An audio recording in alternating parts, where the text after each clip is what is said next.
Hello guys, তোমাদের কার কার ভাল লাগে রাধাকৃষ্ণর মন্দির তোমরা কিন্তু আমাকে কমেন্টে জানিও, কারণ আমার তো ভালোই লাগে।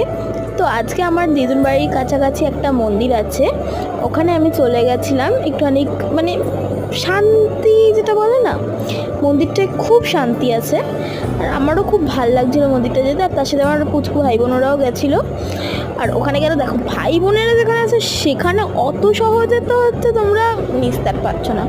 আর এখানে দেখো সব কিছু রান্না বান্নাও হয়, আর এখানে রবিবার করে ভগবদ গীতার ক্লাসও হয়।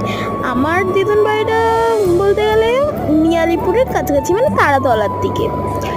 তো এই দেখো 6টা থেকে 7:30 অবধি কিন্তু ক্লাস হয় এখানে ভগবদ গীতার। তোমরা কিন্তু চাইলে এখানে আসতে পারো, খুব কাছাকাছি। আর এই মন্দিরটাও খুব জাগ্রত মন্দির, এটা খুব সুন্দর মন্দির।